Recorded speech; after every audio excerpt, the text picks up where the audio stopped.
Everybody, good afternoon. Thank you for joining us today for our seventh and last session of this year.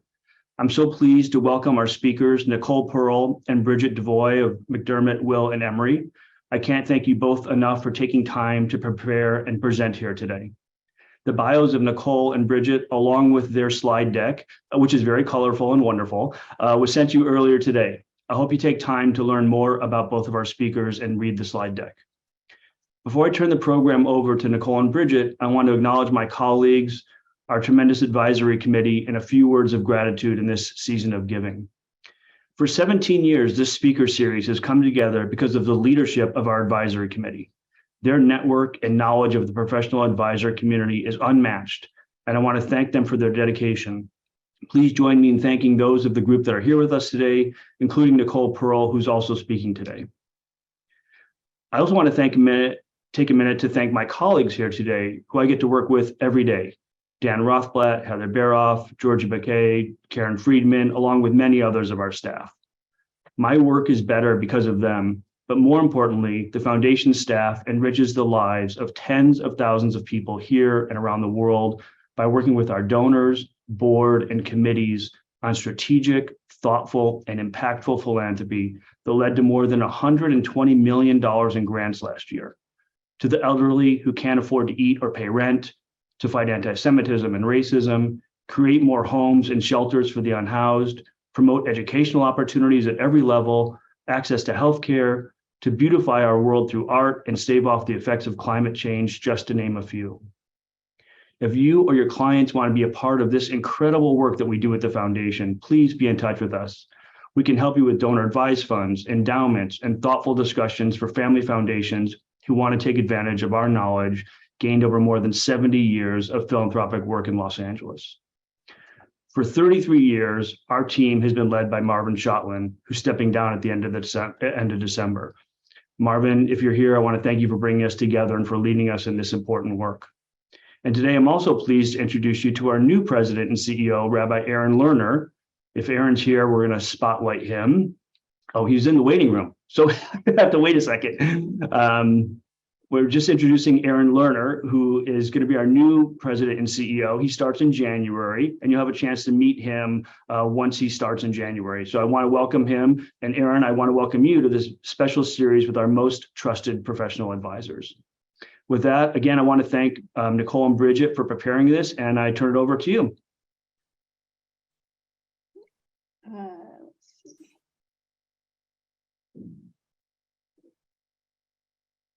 Okay, thanks, Steve. And thank you to all of you at Jewish Community Foundation who do all of the wonderful things that Steve just described. It really is a terrific organization. I'm proud to be a part of it, even in a small way.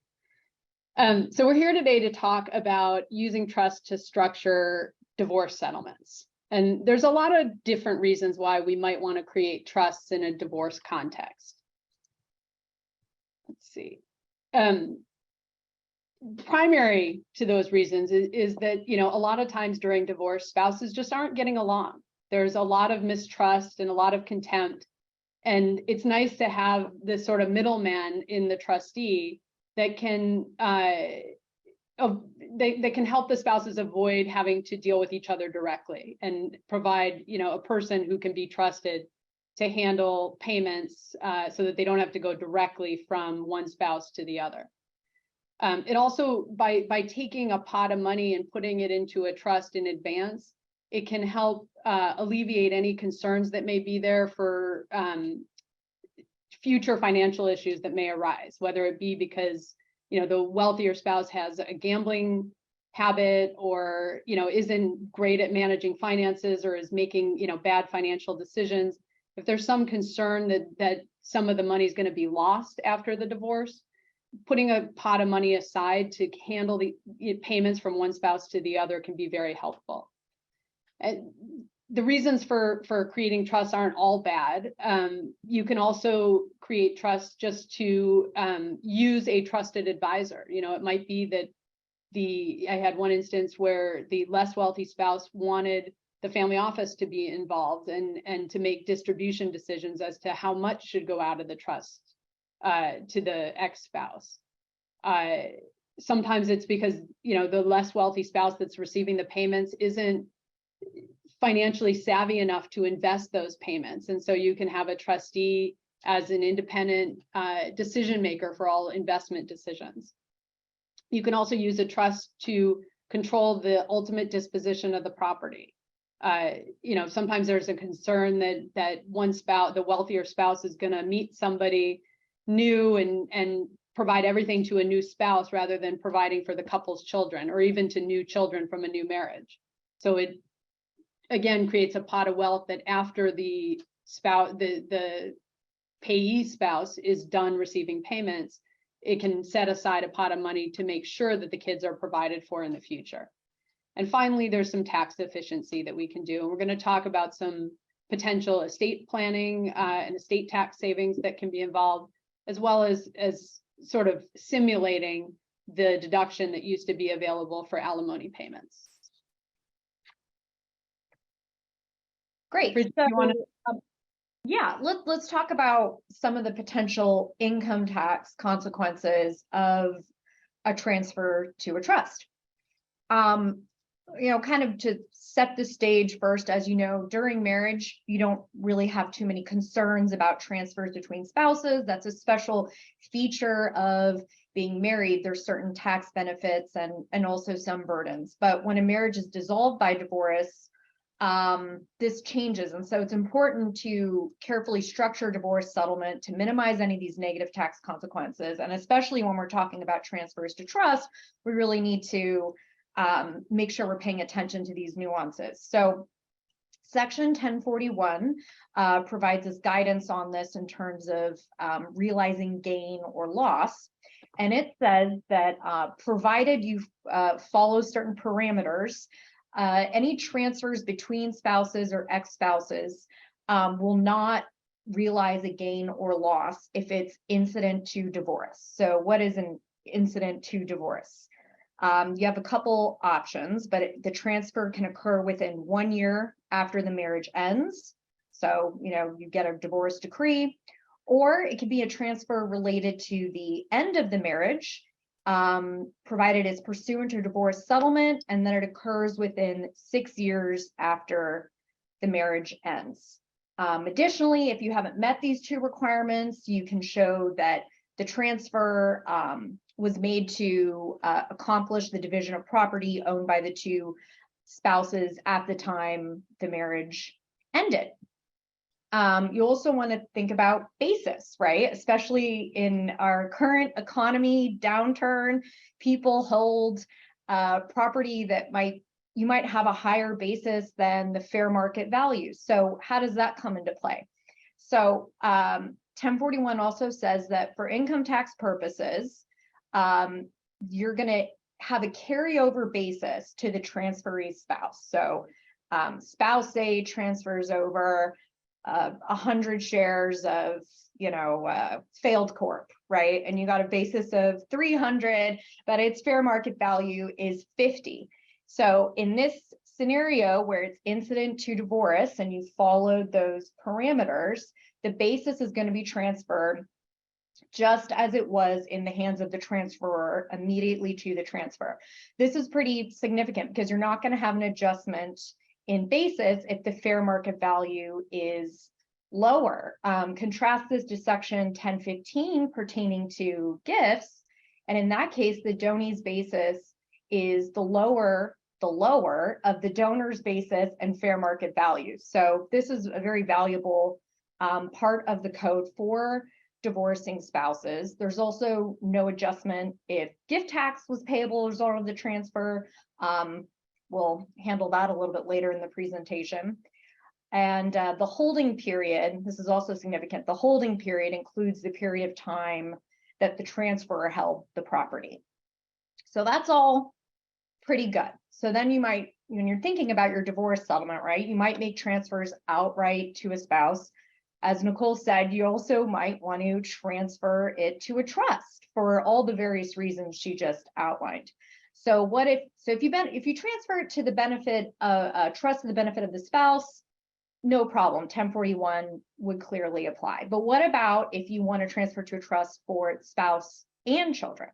So 1041, it makes clear that you can have children in there. It's just the spouse needs to be a beneficiary, and there's no real distinction between trust solely for the benefit of the spouse or a trust that also includes other beneficiaries like the children of the spouses.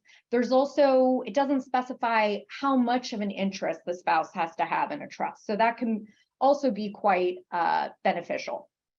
On the other hand, sometimes for whatever reason, spouses decide we don't want to set up a trust for the spouse, but we do want to make sure that the children are taken care of and have a certain amount of money in trust for them.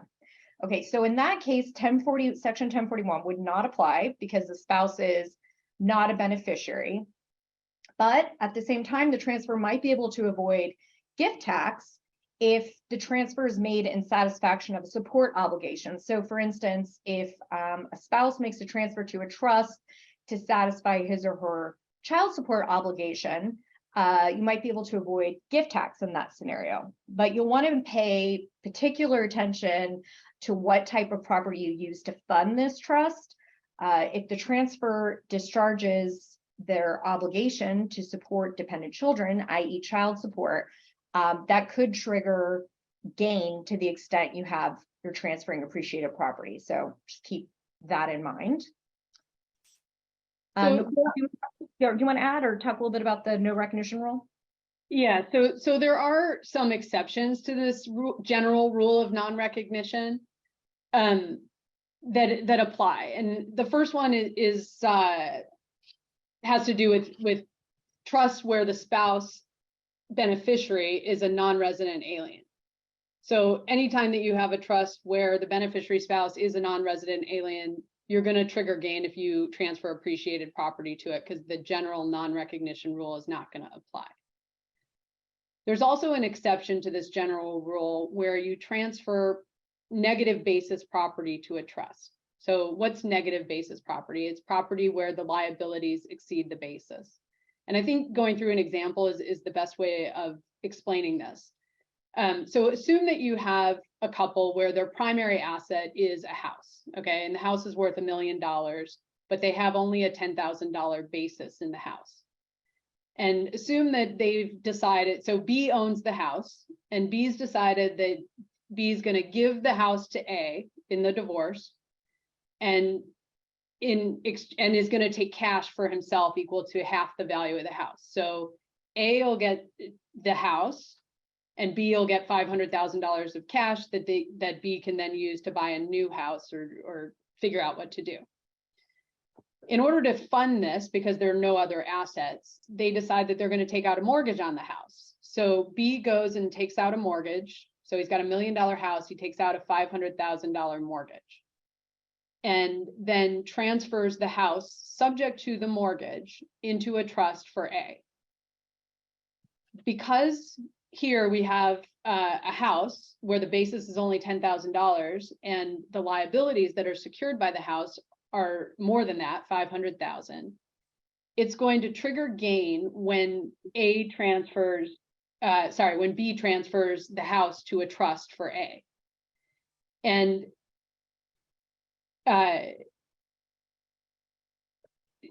it's a special 1041E is this exception that makes the general 1041A non-recognition rule inapplicable to transfers of negative basis property.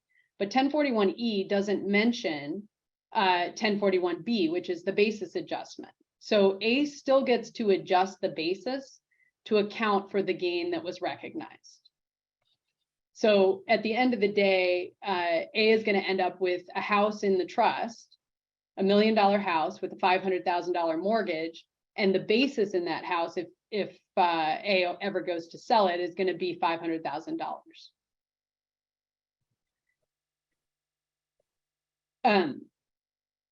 There's also a general exception to the non-recognition rule for when an installment note is transferred to a trust. So in general, you can transfer an installment note directly to a spouse in conjunction with a divorce, and the general non-recognition rule is going to apply. So 1041 will prevent recognizing any gain when that installment note is transferred directly to the spouse. But if the transfer is made to the spouse in trust, it's going to trigger gain under 453 Cap B G. And unlike the rules governing negative basis property, there is no provision of 1041 or 453 that provides for a basis adjustment. And, so this can be bad because it can result in the same gain essentially being taxed twice. This result comes because of the distinction between 1015, which applies to transfers, which is the basis rule that applies for transfers to gifts, where the transferee's basis is basically the same as it would have been in the hands of the donor. And there are rulings under 1015 that say that the transferee gets the basis adjustment because the transferor recognized the gain. Because if the transferor had still held the property, paid the tax, the transferor would have a higher basis in the property. 1041B, which applies to transfers to trusts, the transferee's basis is just the adjusted basis of the transferor. It doesn't suggest a test that looks to see what the transferor's basis would have been. It looks only at what the transferor's basis was prior to the transfer, not after the transfer. Now, there are ways to avoid gain recognition, even if you want to transfer installment notes or negative basis property to a trust.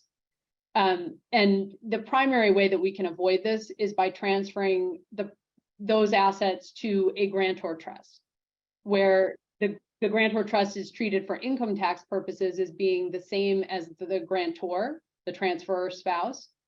And so it's essentially like the transfer spouse is transferring it from their right hand to their left hand, and there's no gain that's recognized despite these general rules under 1041. But of course, the gain will be taxed when the grantor trust status terminates, either on the death of the transferor spouse or if he or she releases whatever powers are causing the grantor trust status. Okay, so we've talked about some of the benefits of using trust. We've looked at some of the income tax consequences of making transfers to trusts. And now we're going to talk about what's the taxation of the trust income. So when we're looking at this, you kind of keep in mind there's two principal tax types of trusts that we're going to keep in mind when looking at structuring a divorce settlement. On the one hand, we have grantor trusts, and then we have non-grantor trusts, which we're going to refer to here generally as standard trusts. So if we could go to the next slide first, if you don't mind, Nicole, I'm just going to touch on that. So looking at a standard trust or a non-grantor trust.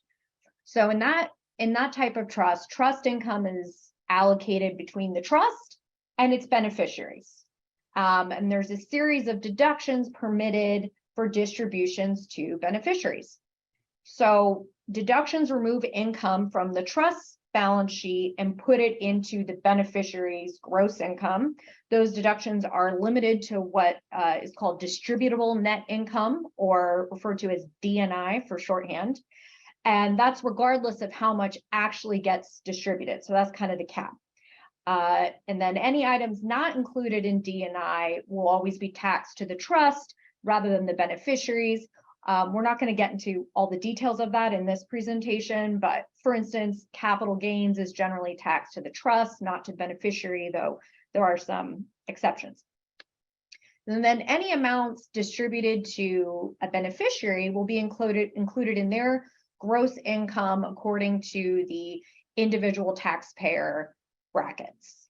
So going back to the previous slide then,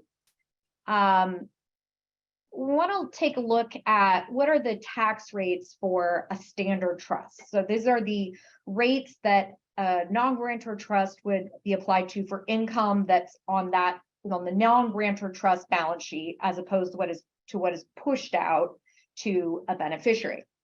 So the tax rates are much more compressed for trusts than they are for individuals. For instance, The highest federal income tax rate for a trust, 37%, that bracket starts at 13, whatever exceeds 13,450, as compared to an individual taxpayer where they don't hit the top bracket until about $540,000. So that's pretty significant. There's also the Medicare surtax, just like individuals at the top bracket start to be subject to that. Similar to trusts, it's the lesser of a trust's undistributed net investment income and their modified gross adjusted income. So once that hits 13,450, you're also going to start being subjected to that additional 3.8% tax. So that's pretty substantial. It's one of the reasons why grantor trusts are often favored by planners. Let me just sneak in here too and add that, you know, a lot of the income tax planning for trusts is around these deductions so that you can push some of the income out to the beneficiaries and tax it to the beneficiaries at their tax brackets, especially where you have beneficiaries that are not already being taxed at the highest bracket. You can push the income out and get the sort of run up the brackets that the individual beneficiary has.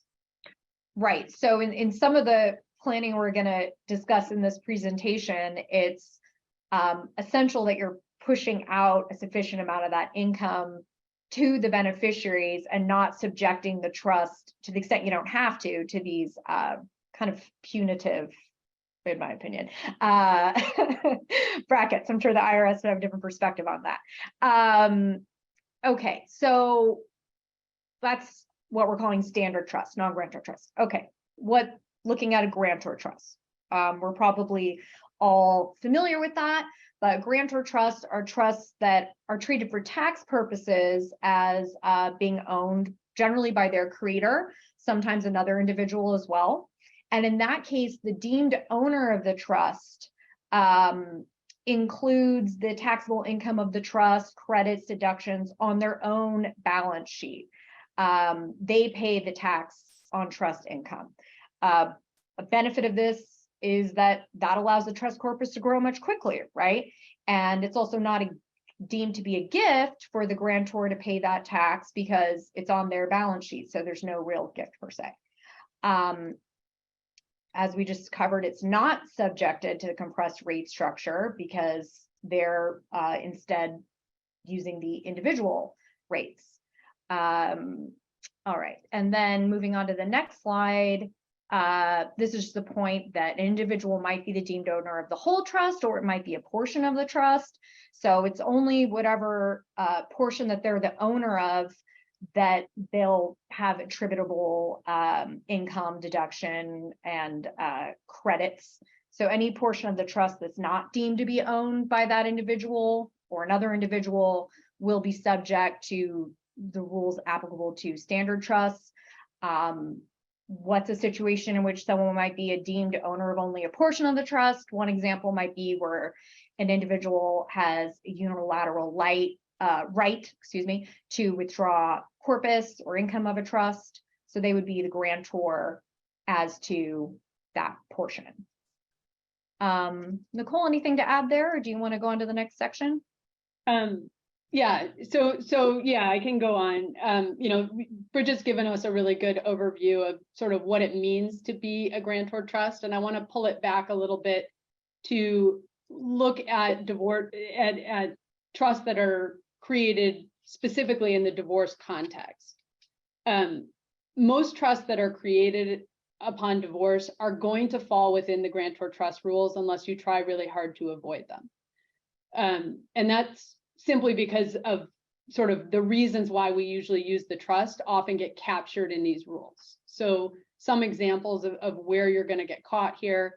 If you have a sort of standard trust where one spouse creates a trust for the other to give the other spouse, you know, payments for a lifetime with the remainder interest coming back to the transferor spouse, if the actuarial value of that remainder interest is more than 5% of the value of the total trust at its creation, then you're going to get trapped under 673A and cause grantor trust status. if the transferor spouse has a limited power of appointment to redirect or decide what happens to the trust property remaining after the payments are no longer going to the ex-spouse, then it's going to cause grantor trust status under 674A.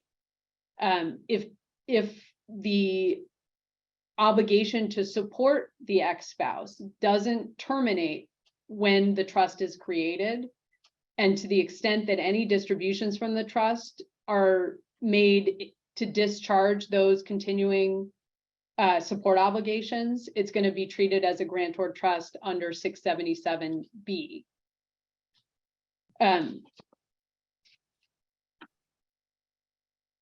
There's also certain powers that or interests that are given to the spouse that will cause grantor trust status while the spouses are still married. So, these powers, so for instance, if trust income is payable to a spouse, it's a grantor trust under 677A. If trust income can be allocated among a group of beneficiaries at the discretion of the other spouse. So, if you name your ex-spouse as a trustee, while the parties are married, it's going to be trigger grantor trust status under 674A and C. But all of these powers, the trust ceases to be a grantor trust when the spouses eventually divorce. And presumably, if you're creating a trust in the context of divorce, you're talking about only a very short time span here. The real problem comes in with 672E, which is much more difficult to avoid. Under 672E, the transferor spouse is treating as holding any interest or power that's held by anyone that they're married to at the time that the power was created. So let's look at an example here. I'm going to go back to A and B. So A creates a trust for spouse B to pay B income for his or her lifetime, with the remainder going to the kids. Now, this right to receive income by the spouse is imputed to the transferor under 672E.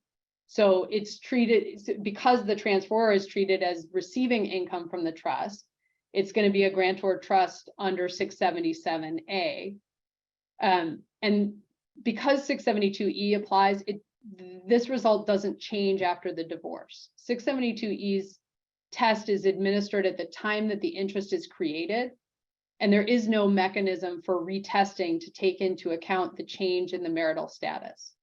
And so it's likely that 672E operates to extend the application of some of the grantor trust provisions like 677A to periods even after the divorce. Yeah, and I would just note that the IRS has issued a notice that requested comments on whether guidance was needed on the application of 672E and 677 following a divorce, given what we're going to talk about in just a little bit, the repeal of section 682.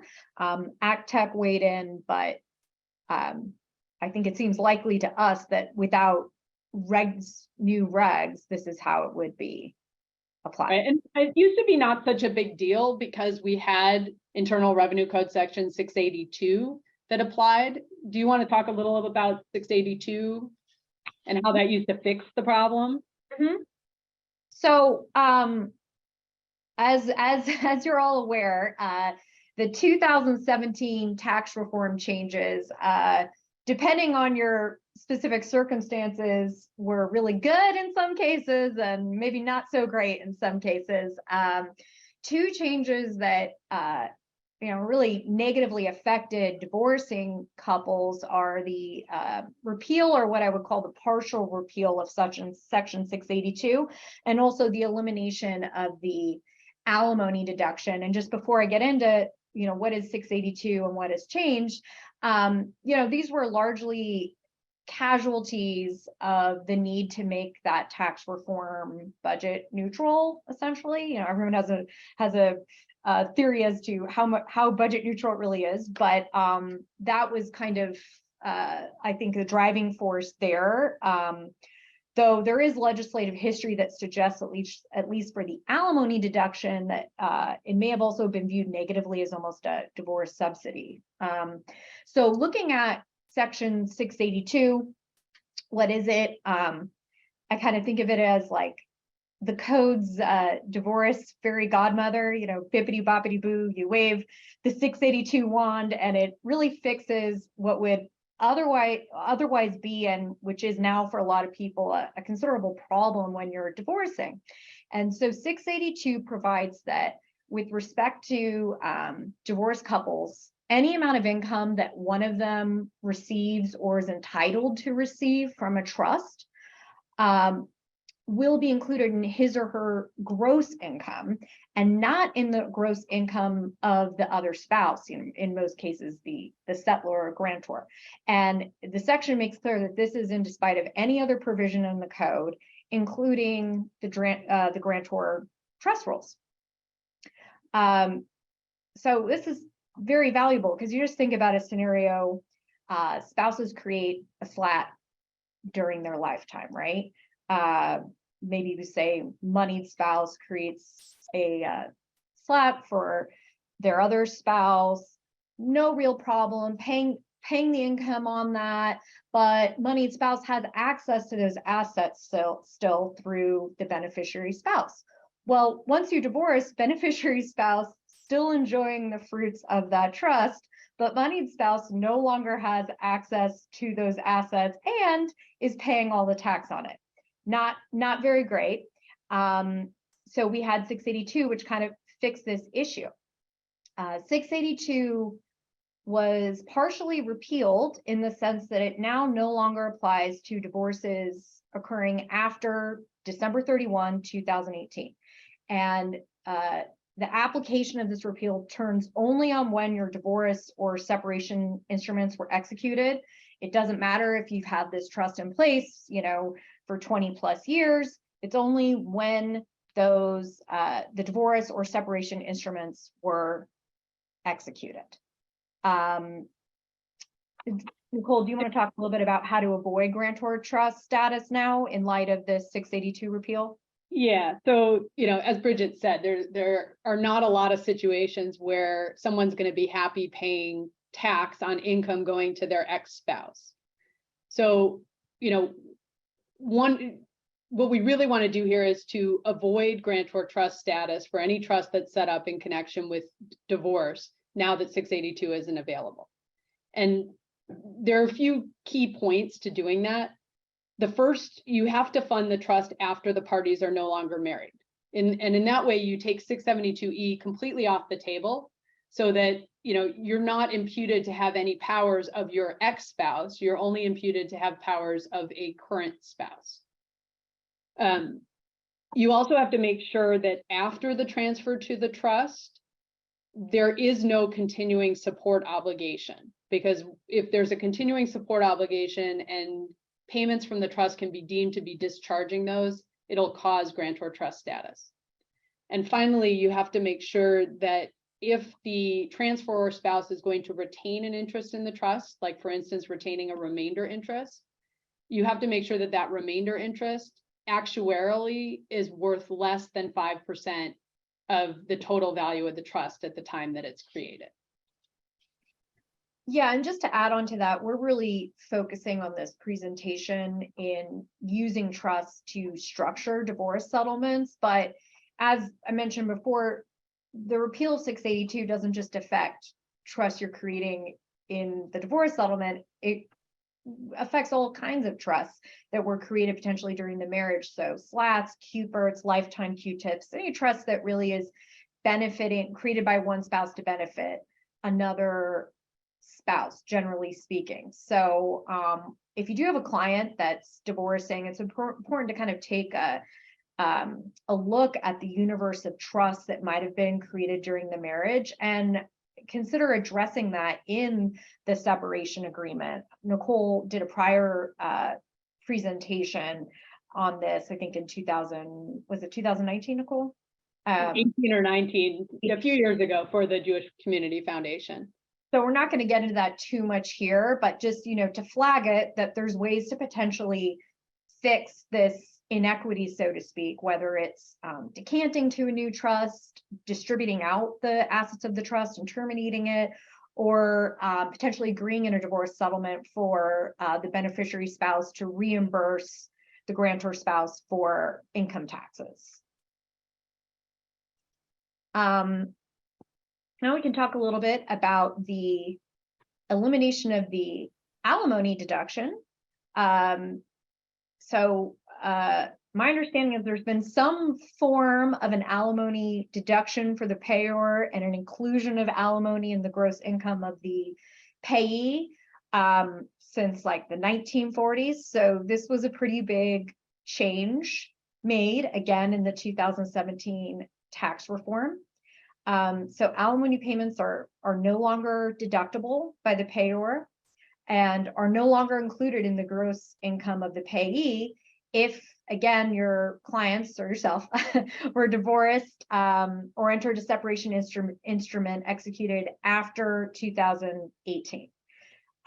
So one of the benefits of having alimony deductible and included in the income of the deductible by the payor and included in the income of the payee was you had an opportunity to shift income from a more moneyed spouse to a spouse that maybe earned less income or no income in some circumstances. It essentially makes alimony payments more expensive and raised a fair amount of revenue for the IRS, though I think by calculations, it really, the overall cost of the 2017 tax reform, it maybe reduced the cost by less than 1%. So as I mentioned before, some people think that there was also maybe a little bit more of a moralistic view on this about whether or not it subsidized the cost of divorce in some ways.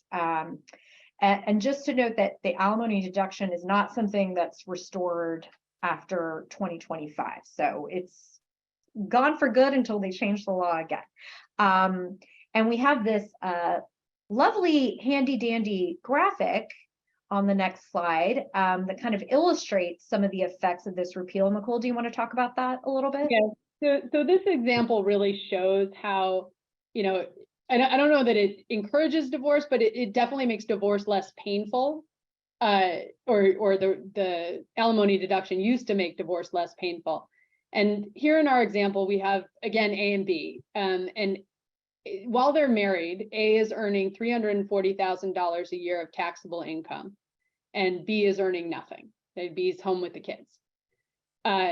They're filing. So, some basic tax calculations, and I apologize to all the accountants out there. We're only attorneys. We're making this very easy for ourselves. So we've assumed, we're only talking federal tax here. We're not calculating in the net investment income tax, and we're just using standardized deductions. But making all of those assumptions, assuming that A and B were filing their taxes, married filing jointly, during the marriage, they'd be paying about $63,000 in income tax. Now let's assume that A and B divorce, and A is ordered to pay spousal support to B of $90,000.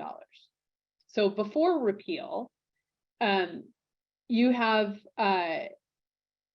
some of the income, the $90,000 that's being paid to B, shifted from A to B on the tax returns. So A is reporting $250,000 of taxable income and paying taxes of about $57,000 or so.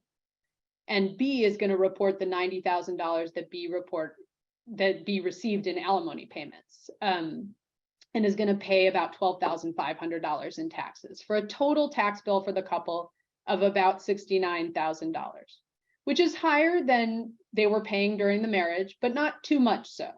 So, operating two separate households can get expensive, and it sort of subsidized that a little bit. After repeal, all of the income is going to continue to be taxed to A. And assuming that A is now filing as a single person, A is going to pay income tax of just over $88,000. So this is almost $19,000 more than it would have been if alimony was still deductible. And what ends up happening is that, it just shrinks the pie that's available to be divided between the spouse. I mean, presumably now that the alimony deduction has been repealed, the support orders are being adjusted accordingly, so that, you know, if B would have gotten $90,000 before repeal, maybe B only gets $75,000 or $70,000 after repeal. But either case, they're still paying, it doesn't matter how much B gets in this scenario, they're still paying income tax of over $88,000. So there's just less money to go around for the family and more money going to the government. Yeah, so in light of the repeal, one thing we can look at is using trust to kind of simulate some of the benefits of the prior law. So if you look at this example here, spouse gifts income producing property to a trust for, you know, ex-spouse or soon to be ex-spouse, right? Now it's important to note this is, you know, a non-grantor trust, because we do not want the spouse giving the property to be subject to the grantor trust rules. So you want to make sure it's a non-grantor trust, and then that income producing property will throw off income, and the ex-spouse will receive either a certain amount of income or all income of the trust as their pseudo alimony payment for his or her lifetime, upon which the remainder will go back to the transferor spouse. So after the spouse beneficiary passes away, it'll go back to the transferor spouse. And this structure kind of recreates the prior structure, where it's not deductible to the spouse donating the amount, but it's also not included in their income. So it's essentially deductible, and it is included in the income of the beneficiary spouse, because it's going to be a non-grantor trust. So any income will be pushed out up to D&I to the beneficiary spouse and included on their balance sheet according to the individual tax brackets. And Section 1041 will protect this transfer of appreciated property, as we discussed earlier in the presentation. So you won't have a realization event. And that's even if the transfer is made in discharge of the support obligation. So that takes care of sort of the income tax problems with creating a trust like this, but what about the gift tax? Because, you know, even though spouses going through divorce don't generally have donative intent towards each other, the gift tax rules aren't really written based on one's donative intent. It's all about, you know, what you gave away and what you received back. That's right. Yeah, for federal tax purposes, it doesn't matter how giving you feel in your heart. So we can look to Section 2516 for that, and that's what's going to protect the donor spouse from being subject to gift tax for that gift to the trust for ex-spouse. And in order to qualify under that section, the transfer has to be made pursuant to a marital settlement agreement, and the divorce has to occur either within 1 year before or 2 years after the execution of that agreement. In addition to, you know, wanting to make sure we're avoiding gift tax rules or being subject to gift tax, we also want to be mindful of Section 2702 in its application to this arrangement. So Nicole is going to go over that in a bit more detail in a bit. But Nicole, do you want to just kind of outline what the broad strokes of 2702 are? Yeah, so 2702 is designed to attack the ordinary method of valuing term interests for gift tax purposes, where you have transfers between family members. What was happening was that it was really easy to set up a term interest and value it, you know, where you give away the remainder interest, keeping the term interest for yourself. And you value that term interest based on the IRS tables, the actuarial tables, and the 75/20 rate, which make certain assumptions that you're going to get property back as part of that term interest, even though the actual value of what was coming back to the person who retained the term interest was a lot less than the assumptions in those used in those tables. And it was creating a very small value for gifts, even though everybody knew that the value of what was given was a lot more, because the person who was giving away the remainder interest and keeping the term interest wasn't going to actually take as much as the tables assumed they would. And so Congress's solution was to issue the totally draconian rule under 2702 that values any retained interest at 0 if the remainder interest passes to a family member. And there are a few exceptions to that we're going to talk about a little bit later, but they're all designed to ensure that the person retaining the term interest actually gets everything that they're assumed to be getting. Great. Yeah, so in this example that we're looking at here, gift to non-guarantor trust for spouse, pseudo alimony payments paid out to ex-spouse for lifetime, and then the remainder upon the death of beneficiary spouse going back to transfer spouse. We don't need to worry about the application of 2702 in this instance. Treasury regulations make clear that as long as you are meeting the requirements of section 2516, which we just covered talking about avoiding gift tax, as long as those are satisfied and the remainder interest is retained by the spouse who made the original transfer, you will avoid application of 2702. So I have some clients that want to use divorce proceedings to actually transfer wealth to their children. And, unlike every other wealth transfer that we do, a lot of that is driven by tax savings, freezing asset, shifting appreciation to the kids. But also in a divorce context, it comes up because the less wealthy spouse wants to make sure that there's going to be something there for the kids, regardless of what the wealthier spouse does in the future. So let's look at sort of an example where it's very similar to what, the example that Bridget just gave, where one spouse transfers income producing property to a trust for the other spouse. The other spouse receives, some sort of payment during their lifetime, the income, a set alimony amount. But instead of the transferor spouse retaining the remainder interest is going to go to the kids. So 2702 isn't going to apply here because neither the transferor nor an applicable family member retained an interest in the trust. And this is because the transferor gave away both the term interest to the spouse and the remainder interest, in this case, going to the kids. So 2516 is going to apply to avoid the gift tax on the term interest going to the spouse.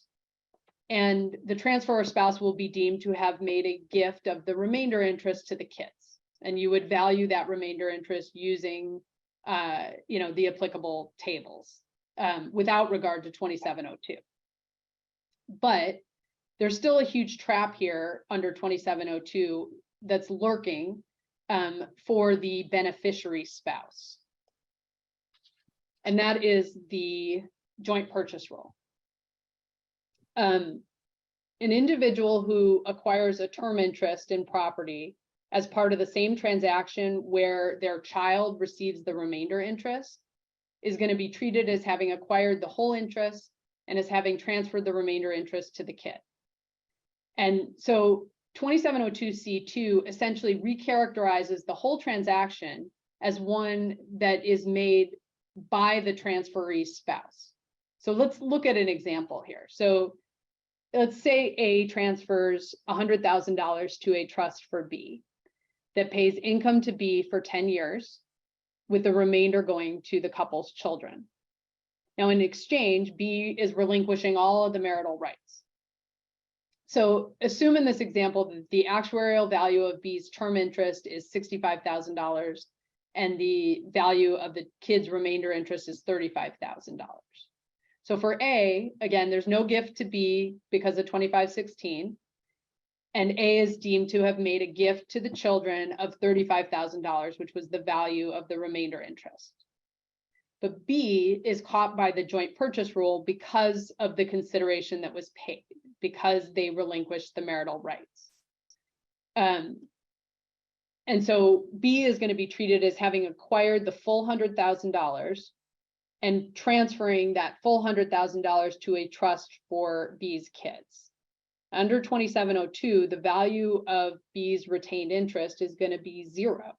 And so the full value of her retained interest, or in this case, $65,000, is going to be treated as a gift to the kids as the remainder beneficiaries of the trust. Now, there are ways that we can avoid this, and we have a few ideas here. The first of which Bridget's going to start to explain. Yeah. So if your client's looking at that, specifically if your client is the beneficiary spouse of that trust, they're going to tell you, I do not want that. I do not want that. I am not interested in that. So then we have to offer some solutions to the extent we have them, right? So one way you can avoid the application of 2702 is by structuring it as an incomplete gift as to the remainder interest. So how would that work? So what you can do is give the transferee spouse a limited power of appointment over the remainder interest. So instead of the remainder, written in stone as going to, for instance, the mutual children of the two spouses, instead you can give that spouse a power of appointment, and it can be limited. The spouses can agree, hey, we're going to limit this class to only our descendants, for instance, right? So because 2702 is not applicable for estate tax purposes, the trust property shouldn't be includable in the ex-spouse's gross estate if he or she dies holding this power, and it'll be considered incomplete as to the power of appointment, so you won't have that application during life. Unless they somehow relinquish the power of appointment, in which case the gift gets completed at that time. True. Yeah. Important to caveat So there. we're running out of time, so let's go through these sort of quickly, and we can try to get to the end and have some questions. So quickly, one other way to avoid it is by delaying the transfer to the remainder beneficiaries, i.e. the children. In this case, the remainder would go back to the transfer spouse, and then at a later date, the transfer spouse would give that to the children. Key point here in avoiding application of 2702 is there can be no commitment or understanding beforehand that the second transfer would be made. So that's kind of the key. Right. We often get the question, how long should you wait? There's no bright line rule there. I'd say definitely into the next tax year, but I think the answer is the longer the better. And, there can't be any agreement in advance or commitment to doing it. So we can also look to some of the more standard solutions for getting around 2702. We all are familiar with GRATs that are often used to get around 2702, creating a qualified annuity interest. And that qualified annuity interest is basically structured so that the recipient of the annuity interest is going to get everything that the tables assume they're going to get, and it ensures that. So you're essentially creating a GRAT, but instead of the annuity interest being paid to the transferor, as we usually do, it will be paid to the transferor's spouse or ex-spouse. And this works really well to create a consistent income stream for the spouse. In this case, the joint purchase rule does kick in, but because we have a qualified annuity interest, the term interest isn't deemed to be 0. Instead, it's deemed to be valued, using the tables.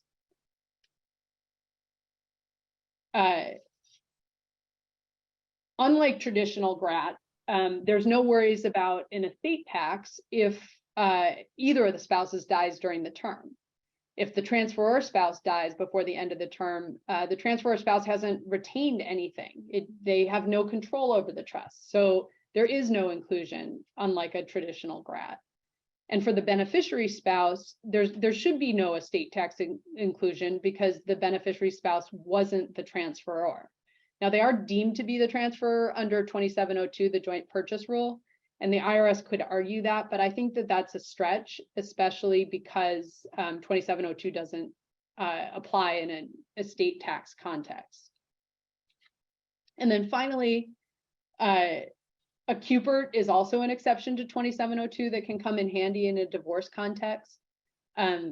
It's especially useful where you have a house that one spouse wants to retain the use of for some period of time. This often comes up with like ski houses or vacation houses or beach houses, and where the spouse's desire to make sure that that particular house ends up in the hands of the kids.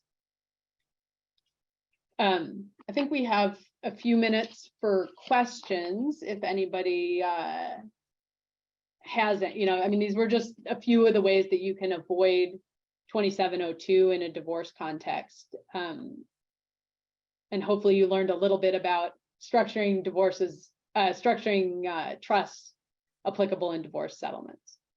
Hopefully no one has to do it, but Not but if you need to, you have all the information in front of you right now. I'm going to just give people a few minutes to please use the chat function if you want to ask a question. You can send them.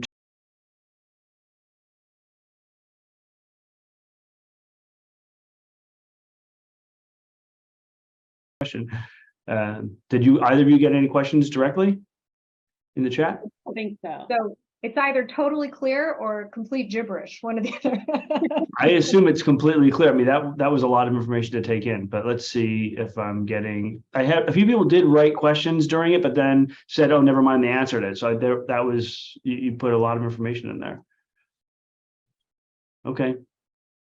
Wow. Maybe it's just year end. I don't know. So, Nicole, oh, here it is. Yeah, a lot of good articulation. Okay. Nicole and Bridget, thank you so much for preparing for this, for being with us to do this. And Nicole, thank you for your leadership on our committee again. I'll see you in February, probably when we schedule the next year of this. And for everybody else that's here, I just want to wish you a healthy and happy new year and holiday. And the year is running out, especially for stock transfers or complex assets. So if you have clients or you want to open a donor advised fund or an endowment or anything that we can help with your philanthropic year-end giving, please be in touch with us. My colleague Dan, myself, Nutella, please be in touch with us and let us know. Until next year, thank you all for participating. And Nicole and Bridget, again, thank you for your presentation. And their contact information is in the information we sent today. I had a few people ask for contact information. It was in the packet we sent today. Okay. Thank you all.